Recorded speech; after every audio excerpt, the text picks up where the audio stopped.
Hindi. Sa tingin ko hindi ako, sabi ko. Binigyan niya ako ng kakaibang tingin.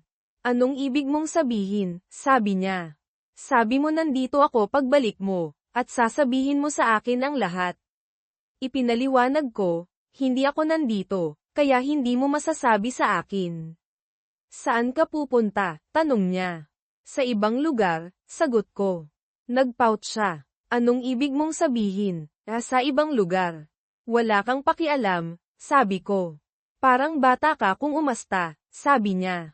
Mag-mature ka na. 21st century na. Nagbago na ang mga bagay. Nagbago ka na. Sumang-ayon ako, nagbago ako, pero hindi naman masyado, maliban sa kaunting uban sa aking balbas. Parang malaki ang pinagbago mo, at hindi sa magandang paraan.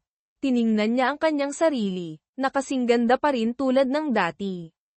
Anong ibig mong sabihin? May kinikita kang isang tao para sa hapunan, at hindi mo sasabihin sa akin ang kanyang pangalan. Parang pagbabago yan sa akin. Wala yun, sabi niya. Mas mahal kita kaysa dati.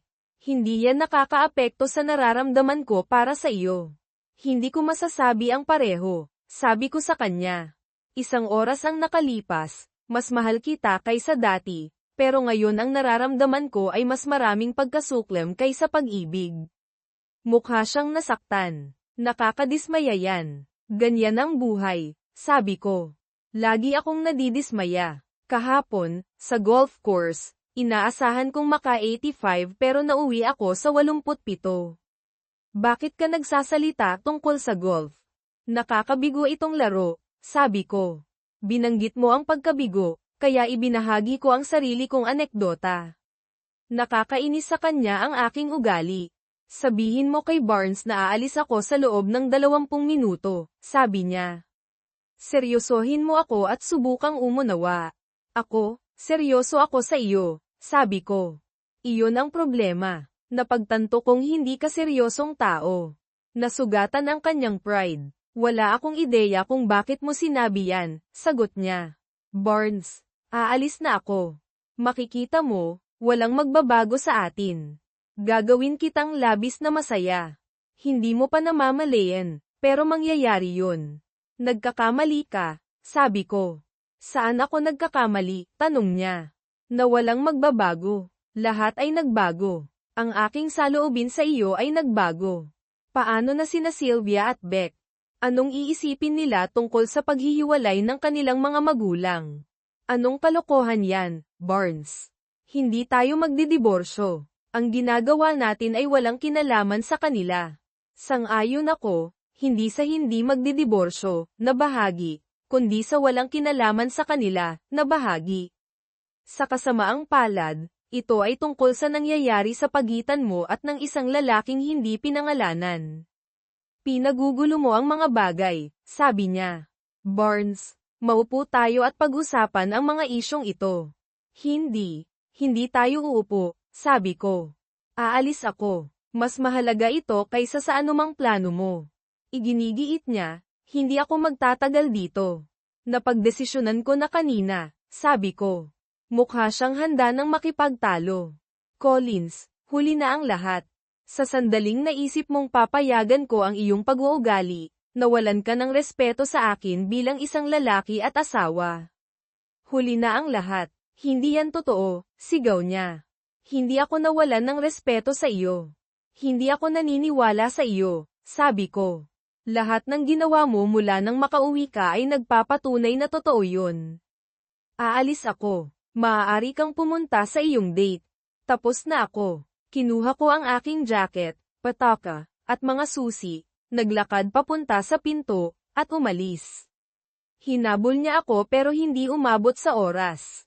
Nagmaneho ako paalis habang binubuksan niya ang pinto at lumabas. Nagpa siya akong bisitahin si Beck. Nakatira siya mga 4 na milya ang layo, kaya nagpadala ako sa kanya ng mensahe, Wednesday. Netflix and chill. Agad siyang sumagot, gusto mo ng kasama, tanong niya. Nagpadala siya sa akin ng puso. Magluluto ako ng popcorn. Pagdating ko, nakaupo na siya sa sofa. Ang kanyang aso, si Davy, ay masiglang bumati sa akin, Halos natamba ako sa pagmamahal. Hoy, buddy, nagawa kong manatili sa aking mga paa at binigyan siya ng magandang kiskes habang siya ay gumugulong, naglalaway sa aking pantalon at humihilik sa kasiyahan. Tumatagal ng mga 10 minuto para makarating sa bahay ni Beck. Pagsapit ko sa sofa, naipaghanda na ako ni Beck ng isang baso ng alak at nilagyan ng popcorn ang aking plato. Humigop ako ng aking alak at tiningnan siya, walang salita niyang sinabi. Gusto ko ng matamis na alak. Hindi mo gusto. Nasa bahay kita, tanggapin mo. Tumawa ako. Hoy, sinubukan kitang palakihin ng tama. Hindi ko kasalanan kung naligaw ka. Pinunasan niya ang himulmol sa aking pantalon, ibinato ang isang plaid sa aking mga binti, at sumiksik. Anong ginagawa ni Mommy? Tanong niya. Hindi ako sigurado, sabi ko. Binigyan niya ako ng nagtatakang tingin. Kakaiba yan? Oo, sang-ayon ako. Anong problema, Dad? Anong ibig mong sabihin na hindi ka sigurado? Pag-uwi ko galing sa trabaho, sabi niya may pupuntahan siyang date. Sinabi ko sa kanyang hindi ako sang-ayon. Sabi niya kakanselahin niya yun, at mag-uusap kami. Nagpa siya akong tapos na akong makipag-usap tungkol dito at umalis. Kaya hindi ko alam kung may date siya o nasa bahay naghihintay na makipag-usap. Tinitigan niya ako, gulat. Anong kalokohan yan, Daddy? Anong ibig mong sabihin sa date? Beck, gulat na gulat din ako gaya mo. Sinabi niya sa akin na may pupuntahan siyang date kasama ang isang lalaki, pero hindi sinabi kung sino, at inaasahan niya na magiging okay lang ako dito. Dad, biro ba ito? Sigurado ka bang tama ang narinig mo? Sana biro lang ito. Hindi ko alam kung anong nangyayari, sabi ko. Tatawagan ko siya, sabi niya. Sinagot ni Collins, at ang usapan mula sa panig ni Beck ay nakaka-interes. Hindi nagpaligoy-ligoy si Beck. Nasaan ka, Mom? Kasama sino? Nagsinungaling ka lang sa akin. Nakaupo si Dad dito mismo. Nagsinungaling ka. Anong problema sa iyo? Nagsinungaling lang sa akin ang nanay ko. Huwag mo akong tawagan. Huwag kang pumunta rito. Kung kailan at kung gusto kitang kausapin, gagawin ko yun. Tinapos niya ang tawag. Nanatili kaming tahimik sa loob ng ilang minuto. Hindi ko alam kung anong sasabihin. Niyakap ko siya habang nagsisimula siyang manginig at pagkatapos ay humagulgol sa aking dibdib. Nagsinungaling siya sa akin, Dad. Sinabi niya sa akin na kasama ka niya sa restaurant. Nagsinungaling siya. Alam ko, sweetheart, magiging okay ang lahat. Pakiusap, huwag kang umiyak, Beck. Paano magiging okay ang lahat? Umupo siya, ang kanyang malungkot na luha ay naging galit. Nagsinungaling lang sa akin ang sarili kong nanay. May date siya, Daddy. Anong gagawin mo? Wala akong ideya, sabi ko. Beck, naguguluhan ako dito. Pumunta ako para makipag-chat sa iyo para maayos ang aking mga iniisip. Dapat naisip kong tatanungin mo ako.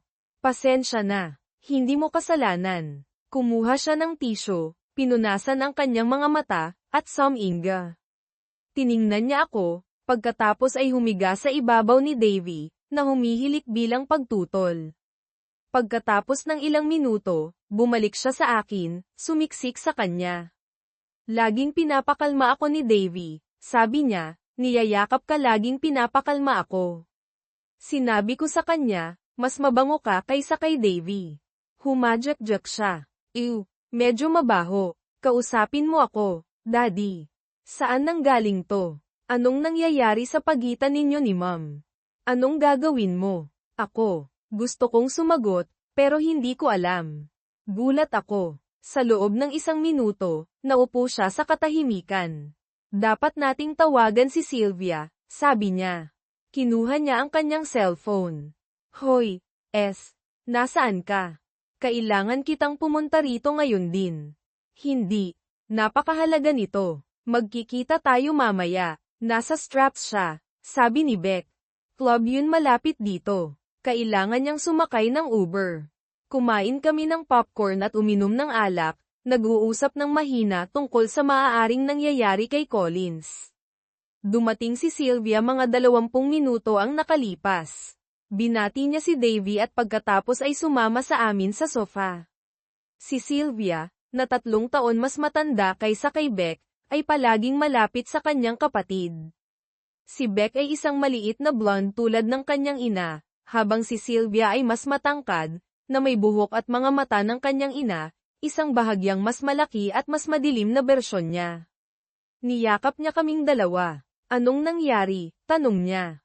Anong emergency? Nasa party ako. Dapat okay ang lahat. Tiningnan siya ni Beck nang may pagdududa.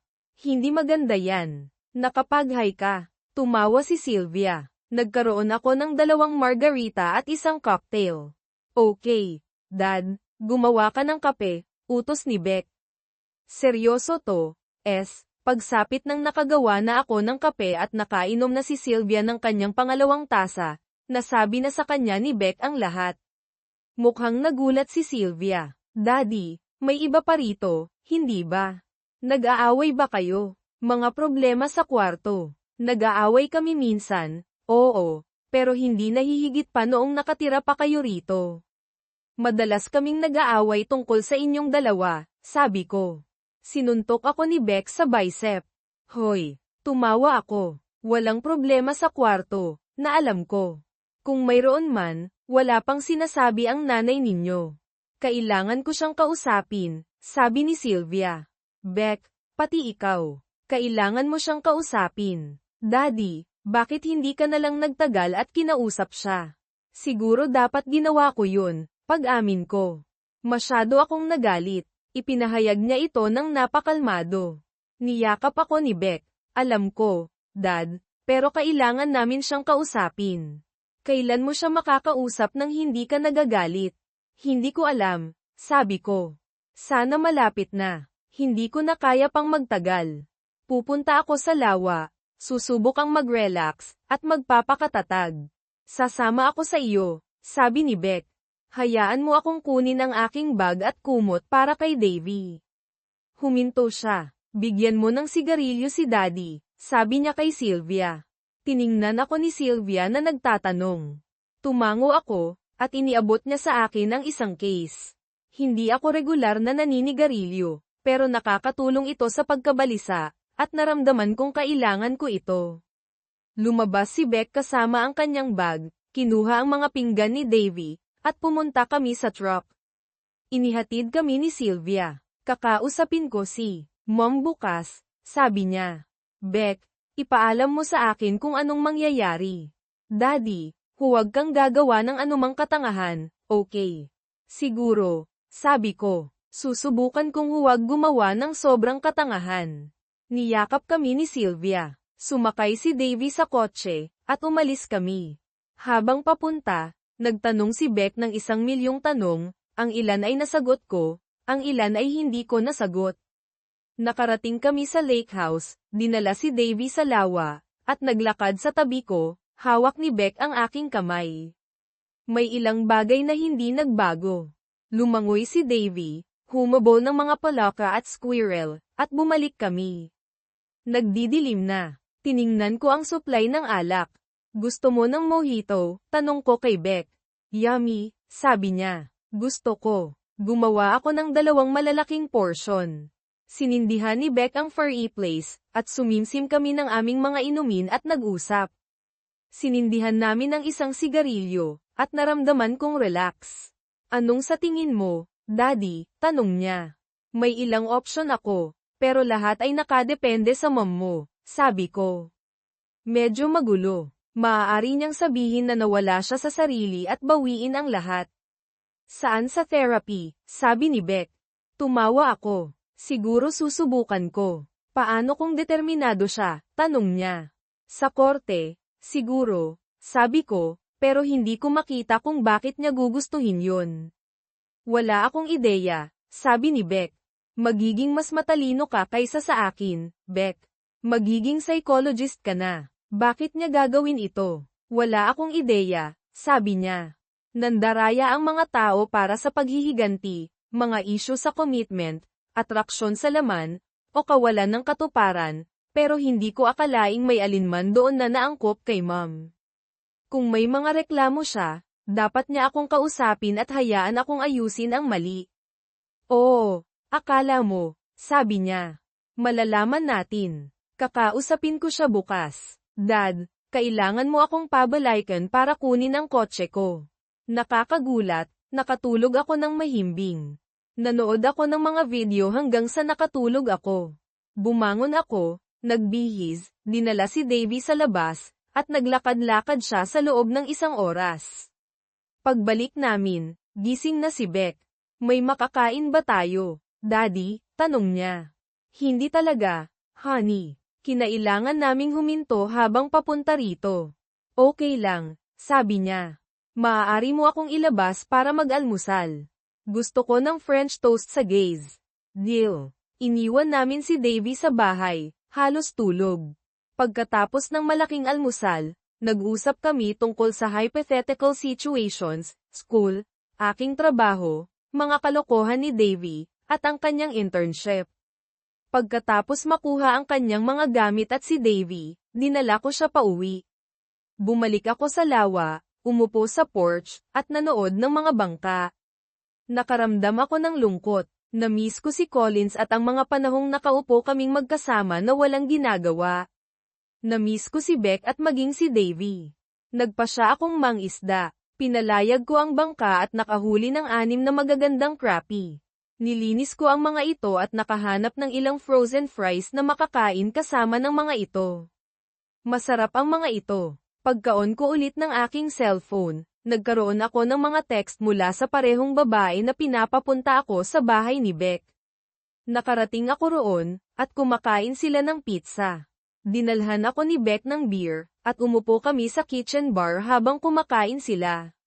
Well, kinausap ko siya, panimula ni Beck. Ako rin, sabi ni Sylvia. Nagtanong ako, hindi ninyo magugustuhan ito. Sabi ni Beck, sinabi niya sa akin na hindi siya masaya, hindi sa iyo, kundi sa kanyang buhay. Iniisip niyang kulang ito sa excitement at hamon. May isang lalaki na kasama niyang nagtatrabaho na binobola siya, at gusto niya ang atensyon. Gusto niyang magpunta sa mga date. Sabi niya mahal ka niya, at maaari ka ring mag-date. Naupo ako at pinag-iisipan ang kanyang mga salita. Sylvia, sinabi ba niya sa iyo ang parehong bagay? Halos, sabi niya. Daddy, sa tingin ko hindi magtatagal. May isip niya. Ako'y nalilito. Anong dapat kong gawin habang nagkakamalay siya? Mahalin siya, maging matyaga, hayaan siyang kumalma, sabi ni Sylvia. Mahal ka niya. Nagkakaroon lang siya ng midlife issues. O baka hindi, sabi ni Beck. Mga midlife issues ito, hindi masaya sa ibang lalaki. Anong ibang mga option mayroon ka? Hiwalayan siya. Ikulong siya, tanong ni Sylvia. Wala akong ideya, sabi ko. Sinabing paghiwalayan siya ay isang option. Hindi yan, paggiit ni Sylvia. Jesus, Daddy, huwag kang mabaliw. Kayong dalawa ang itinakda para magkasama. Hindi mo ba dapat kausapin si Mom? Tanong ni Beck. Sabihin mo sa kanya na huwag siyang mag-freak out. Ang gulo nito. Sylvia, kinakampihan mo siya, at wala pang ginagawa si Dad. Hindi ako kumakampi, sagot ni Sylvia. Well, yan ang problema, sabi ni Beck, na nag-iinit. Dapat kang kumampi, hindi itong madjing matyaga na kalokohan. May pinuntahan siyang date kasama ang isang creepy. Alam mo na idiot siya dahil binobola niya ang isang may asawa, at mali siya para payagan siya. Magpahinga muna tayo, sinubukan kong pakalmayin ito, pero hindi. Sila interesado. Kaya anong gusto mo, Beck? Maghiwalay ang ating mga magulang. Hindi ito tungkol sa kung anong gusto ko. Ito ay tungkol sa kung anong gusto ni Daddy. Hindi gusto ni Daddy ito, si Mom ang gusto, at kailangan niyang ayusin ito. Maaari niyang makuha kung anong gusto niya, pero hanggang sa maayos ang kanyang ulo, ang aking relasyon sa kanya ay nakadepende sa kung anong gusto ko. At anong gusto mo? Tanong ni Sylvia. Gusto kong makita siya ng kaunti hanggat maaari at hindi ko siya marinig. Kaya didiktahan mo ang aming relasyon kay Mom. Hindi ako nagdidikta ng anuman. Kung hindi mo makita na kasalanan ito ni Mom, Kung gayon mayroon kang parehong problema na mayroon siya. Wow, huwag nating hayaan itong lumala. Sinubukan kong yakapin sila. Pinayagan ako ni Beck, pero kinuha ni Sylvia ang kanyang bag at tumakbo palabas ng pinto. Pinanood namin ni Beck siyang sumakay sa kotse, i-on ang mga headlight, pagkatapos ay eye-off, lumabas, at sa wakas ay umalis. Sobrang galit ako sa kanya ngayon, sabi ni Beck. Galit na galit, pasensya na, Dad, pero kalokohan yun. Sumandal siya sa akin, at bumantong hininga ako. Oo, ganoon nga, pero hindi kasalanan ni Sylvia yun, Beck. Kasalanan ito ng iyong ina. Hindi dapat nasa ganitong posisyon ang mga bata. Nagkaroon tayo ng isang espesyal na pamilya. Ang ating mga buhay ay umikot sa isa't isa. Mas malapit ako sa inyong mga babae kaysa sa anumang ama na kilala ko. Palagi kang nagkaroon ng magandang relasyon sa iyong ina. Hindi dapat kayo ni Sylvia nasa gitna nito. Hindi mo kasalanan, Dad, sabi ni Beck. Guluto ni Mom. Pero nakakabigo rin na umasta si Sylvia na parang walang malaking problema. Huwag kang magsunog ng anumang tulay, payo ko. Hayaan mo akong kausapin siya. Mahal kita, Beck. Ayokong masaktan ka ng higit pa sa kung ano ka na. Niyakap niya ako ng mahigpit. Nagtitiwala ako sa iyo, Daddy. Maghihintay ako at titingnan kung anong mangyayari. Panatilihin mo akong malapit, okay? Palagi. Paniniguro ko sa kanya. Panahon na para harapin si Collins. Ang kanyang kotse ay nasa garahe nang huminto ako. Naglaan ako ng ilang sandali para hanapin ang aking pagiging kalmado, pagkatapos ay pumasok. Nakaramdam ako ng buhol sa aking tiyan at kumuha ng isang baso ng gatas para pakalmayan ito. Lumabas si Collins mula sa kanyang opisina, na mukhang kasing sama ng nararamdaman ko. Hi, sabi ko. Natutuwa akong nakabalik ka na. Malayo pa ako sa pagiging okay, sabi ko sa kanya. Alam ko, gusto kong panatilihin ang aking sarili na ligtas. Gusto mo bang mag-usap? Tumango ako. Dito, o sa living room. Maging komportable tayo, sabi ko. Nagbuhos siya ng kanyang sariling juice, at kumuha ako ng ilang wheat cakes. Umupo kami sa sofa, isang talampakan ang layo, na hindi karaniwan para sa amin. Nagkaroon ng pag-alit na vibe. Gusto kong humingi ng tawad, Barnes, sabi ni Collins. Ginawa ko ang lahat ng mali. Kung sa tingin mo ay tungkol lang ito sa mismanagement, sinasayang natin ang ating oras, sabi ko. Hindi ko maintindihan, sabi niya. Walang paraan na mapapagan mo ang pagsasabi sa akin na may pupuntahan kang date, naiintindihan mo ba yun? Naiintindihan ko ang ibig mong sabihin, pero hindi mo ako naiintindihan, sabi niya. Dapat kong ipinaliwanag kung anong ginagawa ko para maging katanggap-tanggap ito. Kailangan mong maging isang wizard para doon, sabi ko. Mayroon ka bang mga mahiwagang kapangyarihan? Ngumiti siya. Hindi naman magic, pero halos. Sige, Miss LaFay, sabi ko. Isipin mo, Barnes. Ilang taon na tayo? Ako ay 48 at ako ay 49, sabi niya. Nararamdaman ko ang bawat isa sa mga taong iyon, hindi sa pisikal, kundi sa emosyonal. Naaalala mo pa ba noong 25 taong gulang tayo? Oo, naaalala ko pa. Naaalala mo ba ang lahat? Naramdaman nating buhay tayo, na puno ng posibilidad ang buhay. Ang pag-ibig ay bago araw-araw. Naaalala mo pa ba? Oo, isipin mo ang ating mga buhay ngayon. Ginagawa natin ang parehong mga bagay paulit-ulit. Gusto ko ang ating routine, pero gusto kong magdagdag ng bago, ibalik ang ilang excitement. Naiintindihan ko yun, sabi ko. Pero iniisip mo na hindi tayo maaaring gumawa ng mga bagong bagay ng magkasama. Sa tingin ko maaari tayo, sabi niya. Sinabi ko sa iyong pupunta ako sa isang date at ibabahagi ang karanasan sa iyo.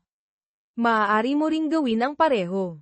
Collins, ang iyong ideya ng magkasama, at ang akin ay magkaiba, sabi ko. Anong ibig mong sabihin? Kapag sinabi kong magkasama, ibig kong sabihin ay ikaw at ako lang. Ang pagpapakilala ng ibang tao ay bumabagsak sa magkasama na pagsubok.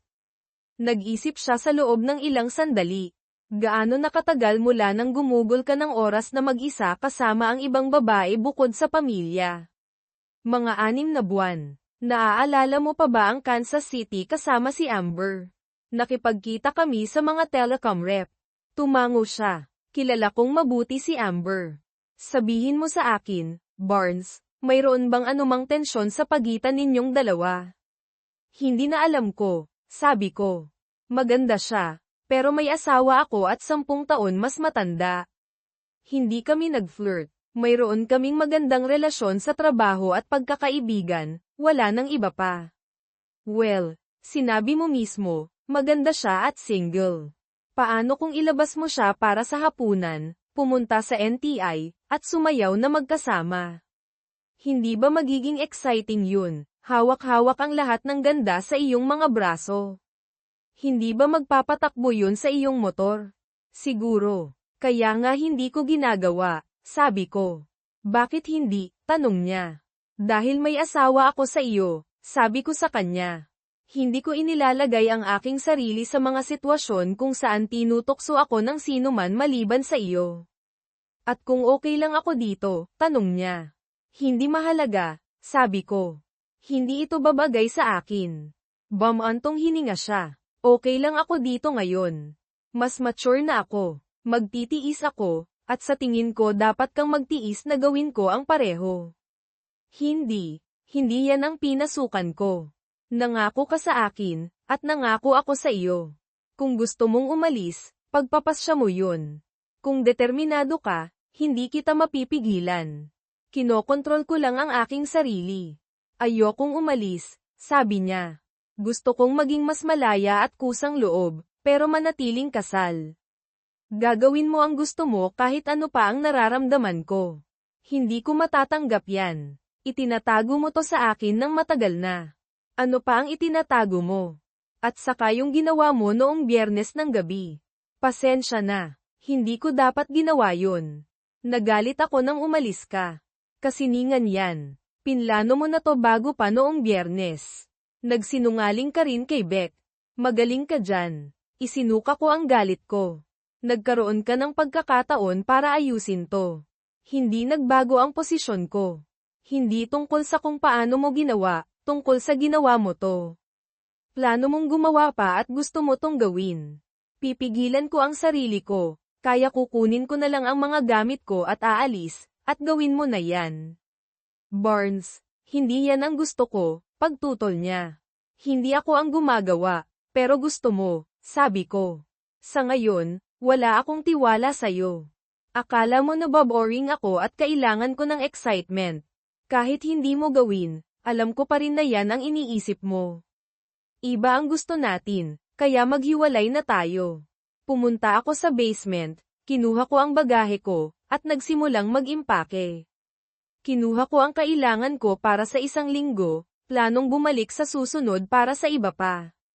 Sinundan niya ako. Sinasabing maayos pa namin to, pero hindi ako nakinig. Isinakay ko ang lahat sa truck. Sinubukan niyang sumakay, pero nakasara ang pinto.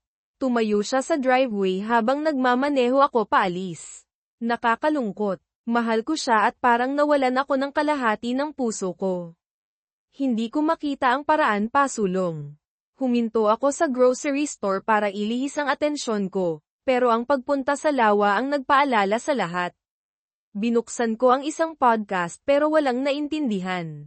Nang dumating ako, ipinasok ko ang mga gamit ko sa loob. Tulala, naisip kong kausapin ang mga babae pero pagod na pagod ako. Pagkalipas ng 1 oras, tumunog ang telepono ko. Si Sylvia. Hi, honey, sabi ko. Nasaan ka? Daddy, tanong niya. Nasa lawa ako. Nasaan ka? Nasa bahay niyo ako. Tumawag ang nanay mo at pinapunta ako. Tumawag si Beck. Sandali lang, si Beck to. Tatawagan kita ulit. Sinagot ko si Beck at sinabi kong tatawag ako ulit. Pagkatapos ay tinawagan ko ulit si Sylvia. Natutuwa akong kasama mo ang nanay mo. Isang balisa si nanay, Dad. Dapat nandito ka kasama siya, hindi ako. Alam ko, Sylvia, mahirap to. Gusto mo bang pag-usapan natin sa telepono? Tumahimik siya ng 1 minuto. Hindi. Siguro hindi. Babalik ka ba? Babalik ka ba? Hindi. Hindi ako babalik. Ipaliwanag ko kapag nakita kita. Hindi maganda. Pero siguro yun na yun, sabi niya. Kailangan kong magtrabaho. Hindi ako makakatagal dito. Dito ako matutulog, pero sobrang busy ako sa trabaho. Hindi ko alam kung bukas. Nagtratrabaho rin ang nanay mo. Hindi mo yun problema. Gawin mo ang kailangan mong gawin. Matatanda na kami ng nanay mo. Suminghal siya, halatang sobrang galit. Sobrang sorry, Sylvia. Alam kong mahirap to para sayo. Mahal kita. Ikaw ang unang anak ko, at palagi kang magiging espesyal sa akin. Napabuntong hininga siya. Mahal din kita, Daddy. Bye. Pinakalma ko ang sarili ko at tinawagan ulit si Beck. Hi, honey, okay ka lang? Daddy, tanong niya. Magiging okay ako. Okay ka ba? Pareho tayo, sabi niya. Siguro nasa lawa ka. Oo, gusto mo bang lumabas? Sasabihin ko sa'yo kung ano ang nangyari. Nakaimpake na ako, sabi niya. Online ang lahat ng klase ko ngayong linggo, pero kailangan kong magtrabaho sa Miyerkules at Huwebes. Pwede ba akong manatili ng 1 linggo? Hindi mo kailangang magtanong. Gugugulin ko ang bawat segundo kasama ka, sabi ko sa kanya. Alam kong nandyan ako sa loob ng 1 oras. Nakapaghanda na ako, sabi ko habang naglalabas ng pagkain. Narinig ko ang pagbukas ng sliding door, at ang pagkatok ng mga kuko ni Davy. Inaamoy niya ang pagkain, kaya binigyan ko siya ng pagmamahal at ang taba na tinanggal ko sa pork chops habang naghuhugas ako ng kamay. Niyakap ako ni Beck mula sa likuran. Niyakap ko rin siya pabalik. Ang bango, sabi niya. Hindi, Davy. Pinunasan niya ang bibig nito at pinakalma. Nagsimula kaming kumain. Sa tingin ko hindi naging maganda, sabi niya. Hindi. Marami siyang paliwanag. Nauwi sa nabob o-ring siya at gusto niyang maging bata ulit. Fine, sabi niya na umiirap. Kung nakikita mo si nanay bilang isang kliyente, ano ang sasabihin mong problema sa kanya? Hindi ko siya ituturing na kliyente, pero kung may lumapit sa akin na may kwento niya, sasabihin kong depressed sila, nahaharap sa pagbabago. Walang midlife crisis. Akala ko totoo yun. Hindi yun diagnosis. Transitional period yun. May mga taong nararamdaman ang kanilang mortalidad at nagsisimulang gumawa ng mga hanggal na bagay para mapanatili ang ilusyon na immortal sila. Wow! Sino ang mag-aakalang ang baby ko ay sobrang talino? Ngumiti siya. Oo, ako nga. Huwag mong kalimutan. Sa tingin mo dapat ba siyang magpatingin sa therapist? Sasabihin ko sa kanya, pero hindi ako makikialam. Naiintindihan ko. Sorry na nasangkot ka dito. Hindi mo kasalanan, sabi niya. Naaawa rin ako sa'yo. Malalagpasan natin to. Oo, wala tayong ibang pagpipilian. Dumating si Sylvia noong Martes ng gabi. Gumawa si Beck ng potato salad, at nag-ihaw ako ng hamburgers. Kumain kami sa porch. Dad, gulo-gulo si nanay, sabi ni Sylvia. Oo, halos ganun na nga. Anong gagawin mo? Tanong niya. Gusto niyang umuwi ka. Nangako siyang kalilimutan ang lahat ng to. Nakikita niya ang pinsalang nagawa niya at nagsisisi siya. Sigurado ako, sa isang banda. Anong ibig mong sabihin? Sa isang banda. Mahirap ipaliwanag. Kailangan ko ng 1 minuto. Mga babae, gusto nyo ng inumin. Anong meron kayo? Tanong ni Sylvia. Mayroon akong mga gamit para sa Palace Yum, sabi ni Beck. Gusto ko nun. Gusto rin ni Sylvia, kaya naghalo ako ng mga inumin at tinipon ang mga iniisip ko. Nagpakumpiyansa kami, at handa na ako hanggat maaari. Sylvia, nakikipag-date ka pa rin ba sa lalaking yun, dickwit, tukso ni Beck? Tumawa si Sylvia. Hindi. Napagtanto kong isa siyang tanga. Mayroon akong bagong boyfriend na nagngangalang Richard. Oh, my God, tumawa sila ng malakas. Sinubukan ko ulit. Kung sinabi ni Richard sa'yo na naboboring ka, ano ang mararamdaman mo? Hindi maganda. Hindi ako boring. Hindi ka boring. Pero kung nararamdaman niya yun, makikipagtalo ka ba sa nararamdaman niya? Nakikita ko ang ibig mong sabihin, sabi niya. Beck, hindi mo gusto ang passes. Sylvia, hindi mo gusto ang nyog. Ganyan kayo nararamdaman. Mag-iiba ba ang pakiramdam nyo kung sabihin ko sa inyo? Hindi. Sabi ni Beck. Talaga bang sinabi ni nanay na naboboring ka? Hindi sa mga salitang yun. Marami siyang sinabi tungkol sa kung gaano kasaya ang buhay noon, kung paano tayo nakakulong sa isang rut, at gusto niyang ibalik ang excitement na yun. Nararamdaman mo ba yun, Dad? Tanong ni Beck. Siguro konti, sabi ko. Alam kong hindi na ako 25, pero gusto ko ang ginagawa natin. Kung hindi, gagawa ako ng ibang bagay. Wala akong nakikitang mali dyan, sabi ni Sylvia. Ano ang sinabi ni nanay na gusto niyang gawin? Iba't ibang bagay, pero hindi kasama ako. Gusto niyang habulin ng ibang mga lalaki at gusto silang i-date.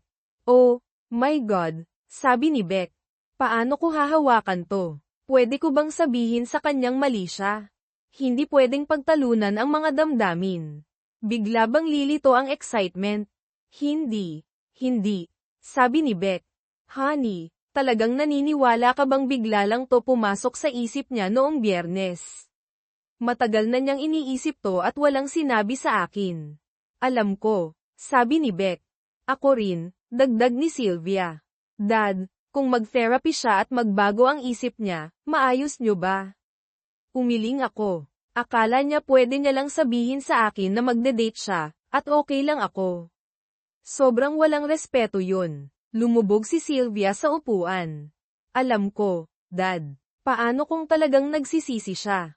Sabi niya. Nagsisisi siya na hindi niya sinabi sa akin ng mas maayos, hindi sa paggawa nito.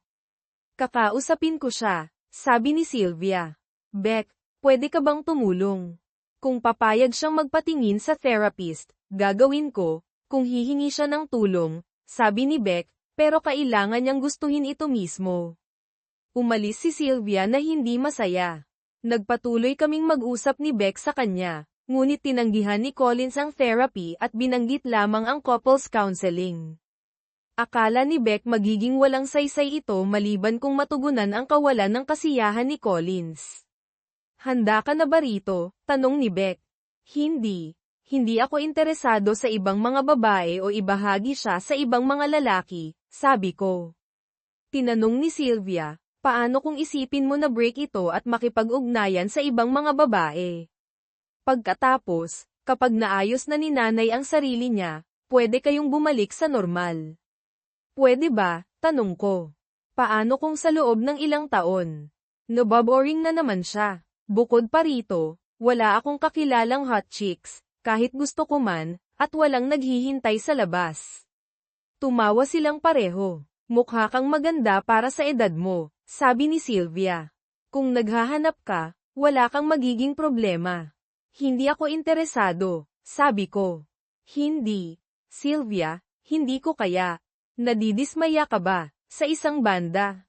Oo, sabi niya. Ayaw ko kapag hindi kayo magkasama ni nanay, pero nirerespeto kita sa pagkilala sa sarili mo at sa pagpapanatili sa iyong mga moral.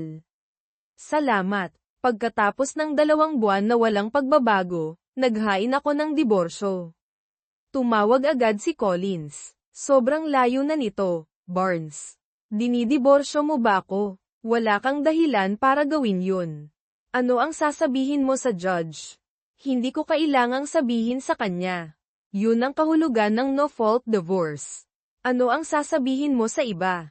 Nagkaroon kami ng hindi pagkakaunawaan, at diniborsyo mo ako. Wala akong sasabihin sa kanila.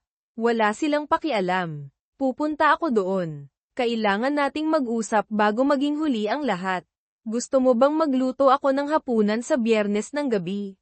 Oo, perpekto yun. Tinapos ko ang hapunan nang marinig kong bumukas ang pinto. Inis ako na basta na lang siyang pumasok.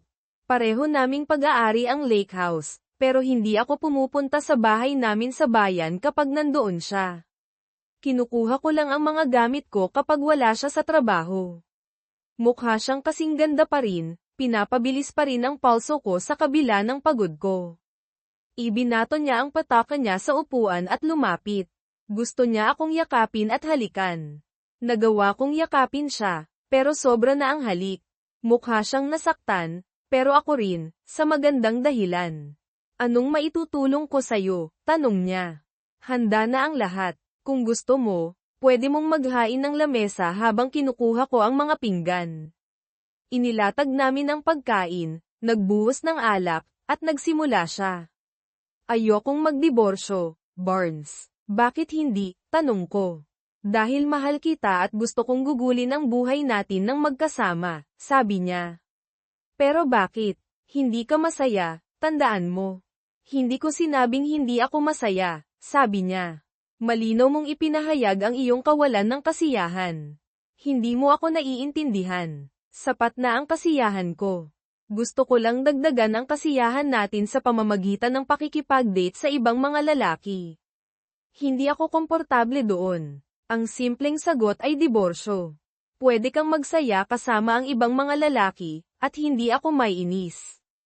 Hindi ko maintindihan. Gusto kong manatiling kasal at magsaya kasama ang ibang mga lalaki. Tinapos namin ang hapunan at lumipat sa sopa. Ganon na yun, tanong niya. Kahit mahal kita at pinili kita, ayaw mo akong pakasalan. Oo, Collins, tama yun. Tumingin ka sa akin, Barnes, sabi niya. Umakyat siya sa kandanggan ko, hinahalikan ako ng madamdamin.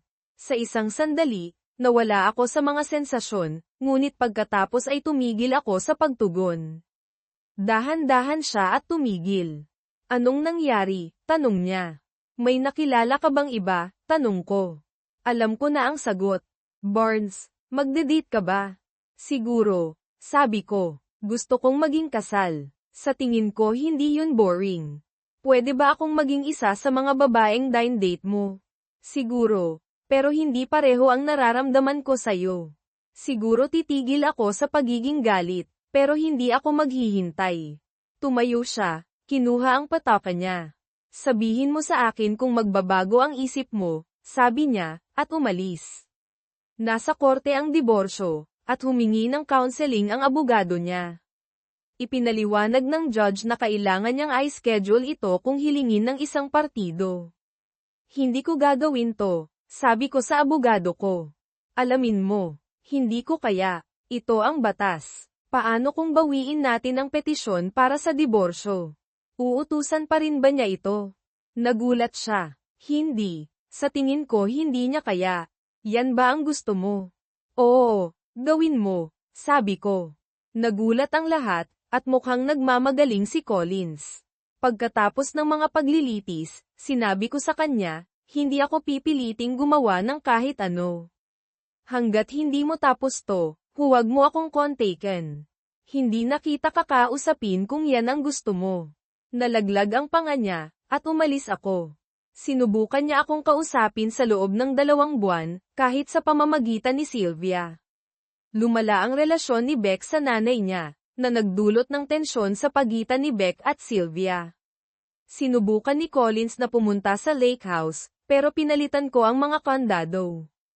Pumunta pa siya sa trabaho ko, at kinailangan ko siyang paalisin. Pagkatapos ng 2 buwan, sumuko siya at sinabi kay Sylvia na hindi na siya maghahanap ng counseling. Kung gusto kong magdemanda, ginawa namin, pumunta sa parehong judge, at hindi tinutulan ang diborsyo. Kanya ang bahay sa bayan, at akin ang lake house. Pantay ang pamamahagi ng ari-arian. Kanya ang negosyo niya, at akin ang akin. Walang suportang pangkasal, at pareho naming pinanatili ang aming mga pensayon. Ang karaniwang paglilitis ng diborsyo, boring, nakakapagod, at nakakainis. Nagsimula akong bumili ng mga negosyo at mabilis na nagretiro. Nangisda ako, natutong mag-waterski, at ginugol ang buong tag-init sa bangka kasama ang mga babae. Noong Oktubre, nag-apply ako ng visa para maging residente ng Mexico. Bilang turista, pwede akong manatili ng 180 araw, na nagbigay sa akin ng oras para pagdesisyonan ang kinabukasan ko. Inihanda ko ang bahay para sa taglamig, ipinagpalit ko ang Chevy ko sa isang diesel po-red na F350, bumili ng isang luxury camper, ikinabat ang bangka, at pumunta sa Lake Bacolor sa Calooa, Mexico. Medyo nagalit ang mga babae, pero binilhan ko sila ng tiket sa eroplano papuntang Guadalajara, ipinangako ko ang oras sa beach. Tuwang-tuwa sila. Bumili ako ng 5 acre na lupa malapit sa lawa, nagpagawa ng mga kagamitan, at naging lokal. Sa pangalawang pangingisda ko, nakahuli ako ng 14 pounds na bass at nahumaling ako. Bumisita si Sylvia noong Enero, at nagkaroon kami ng magandang oras sa isang hotel sa Puerto Vallarta. Sa huling araw, tinanong niya, "Hindi ka na babalik, Dad, di ba?" Nakakiling ako sa pananatili. Kayo lang ang dahilan kung bakit babalik ako, at madalas ko kayong dadalawin. Kumusta ang nanay? Tanong niya. Sa tingin ko halos nagtratrabaho lang siya. Mukha siyang malungkot, hindi kasing sigla dati. Sa tingin ko hindi niya nakita ang pakikipag-date na kasing ganda ng akala niya. Mas gusto kong huwag siyang pag-usapan, sabi ko. Okay. Nagbigay siya sa akin ng malungkot na ngiti. Binalewala namin ang masamang vibes at nag-enjoy. Hinatid ko siya sa airport, at umalis siya na may yakap at luha. Bumisita si Beck noong Pebrero at nakitira sa akin sa camper. Gumugol kami ng 3 araw sa beach, pagkatapos ay gusto niyang makita kung saan ako nakatira. Nagmaneho kami papunta sa lugar ko, at nagustuhan niya. Hindi ako makapaniwalang mayroon kang ganitong kagandang lugar, sabi niya. Magiging mas maganda kung nakatira ka dito, sabi ko. Mukha siyang nag-iisip. Wala akong ideya kung paano ako kikita. Gusto kong gamitin ang degree ko. Agribusiness yun, sabi ko. Tumawa siya. Pagsasaka. Anong kinalaman niyan sa looms? Napasok ako sa machine tools mula sa pagtatrabaho sa isang farm implement dealership. Nagsimula yun sa paggawa ng mas matigas na pins para sa combines. Wala akong ideya, sabi niya. Well, may mga paraan para magamit ang degree mo. Ipaliwanag, sabi niya. Psychologist ka. Nakikinig ka lang sa mga alalahanin ng mga tao. Ginagawa rin yun ng mga bartenders. Tumawa siya. Nanatili siya ng 2 linggo, pagkatapos ay lumipad pabalik. Miss ko siya pero bumalik ako agad sa aking nakaka-relax na pamumuhay.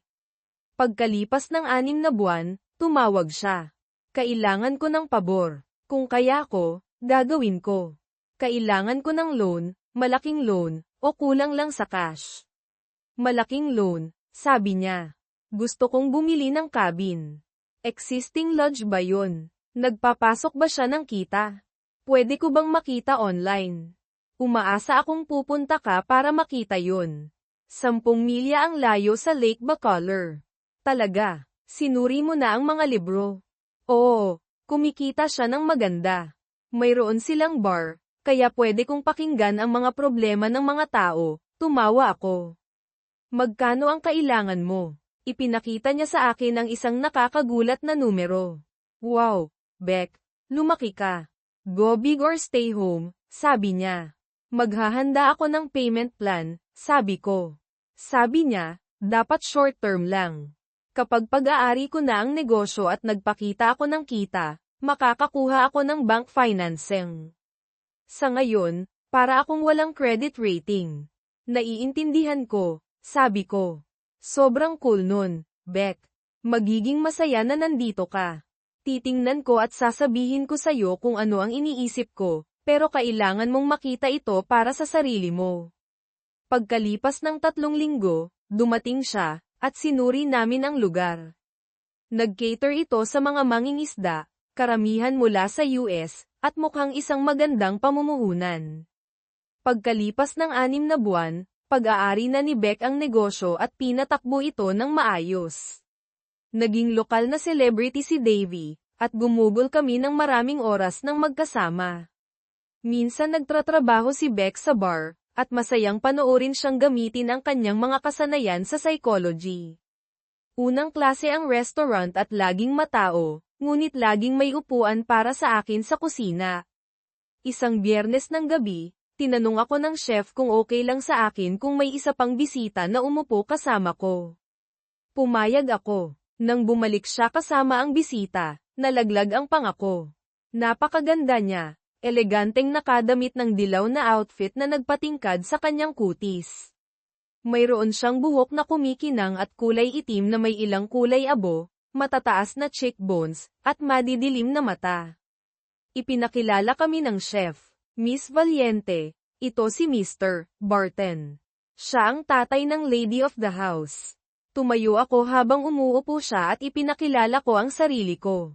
Barnes, please, walang mister sa panahon ng hapunan. Tumawa siya, isang mababa at musikal na tunog na bumihag sa akin. Pwede mo akong tawaging Nita, sabi niya. May accent ang Ingles niya ngunit walang mali, ang kanyang boses ay mababa at banayad. Nag-order na siya ng isang baso ng sangria. Nahirapan akong maghanap ng sasabihin sa napakagandang babaeng ito. Medyo matao, sabi ko. Buti na lang may mesa sila. Hindi ako nagpareserba, sabi niya. Kadalasan, nakakahanap si Tomas ng upuan para sa akin, pero ngayong gabi ayaw kong umupo sa bar para iwasan ang isang tao. Ako, well, ligtas ka sa akin. Ang misyon ko ay ilayo ang mga nakakainis na bisita sa mga magagandang babae. Namula siya. Nalulugod akong magkaroon ng isang magiting na tagapagtanggol, tumawa siya muli, na nagpadala ng goosebumps sa balat ko. Madalas ka bang kumain dito? Oo, tulad ng sinabi ni Thomas, pag-aari ng anak ko ang lugar na to, at kahit marunong akong magluto, mas gusto kong pumunta dito. Ah, sweet Beck. Sabi niya. Gustong-gusto ko siya. Nagiging magkaibigan kami. Magandang marinig yan. Malapit ka ba nakatira? May bahay ako sa Kaloa River at pati na rin sa Los Mochis. Medyo mobile ako, Nita. Mayroon akong 5 acres malapit na may ilang gusali, isang truck, at isang camper. Gusto ko na pwede akong pumunta kahit saan. Kamakailan ka lang lumipat dito mula sa US, katulad ni Beck. Nandito na ako ng halos 1 taon. Bumisita si Beck, nahulog sa lugar na to, at binili ang cabin na to. Anong nagdala sa'yo dito? Pangingisda sa una, paliwanag ko. Ibinenta ko ang negosyo ko sa States at gustong maglakbay. Anong uri ng negosyo ang mayroon ka? Tanong niya. Pagkatapos ay nag-atubili siya. Humihingi ako ng paumanhin, wala akong pakialam doon. Tumawa ako. Hindi mo kailangang humingi ng paumanhin. Gumawa ako ng mga pyesa para sa mga kumpanya tulad ng Caterpillar at John Deere. Ah, ang industrial tycoon, sabi niya na may napakagandang ngiti. Hindi malamang, pero matagal na akong retired. Pero napakabata mo pa. Maswerte ako kung ang pagreretiro sa edad na 49 na ay itinuturing na maswerte. Hindi ako retired, sabi niya. Pwede na ako. Pero pakiramdam ko may mga bagay pa akong dapat gawin. Tulad ng ano, tanong ko.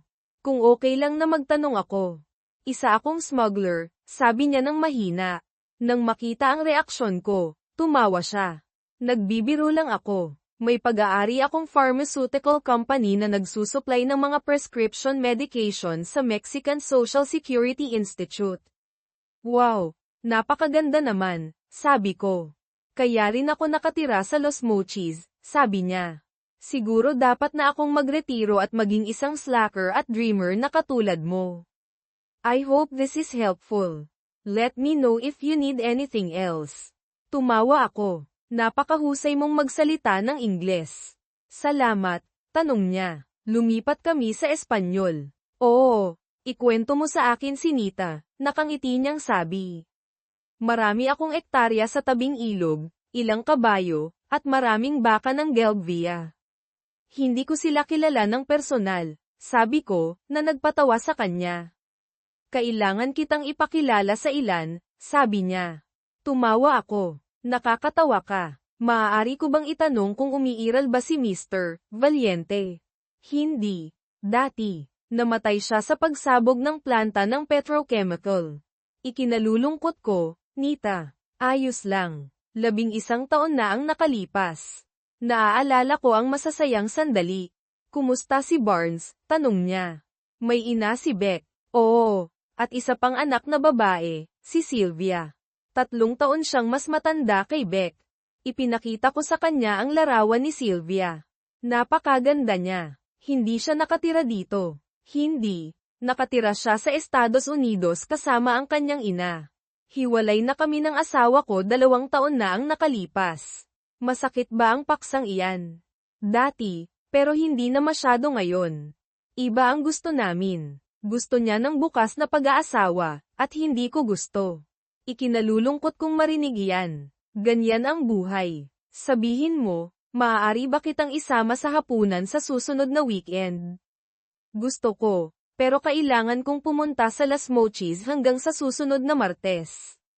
Kumusta ang Biyernes pagkatapos? Mukhang maganda. Maaari ko bang makuha ang numero mo? Sige, sabi niya, ipinasok ang kanyang numero sa aking telepono.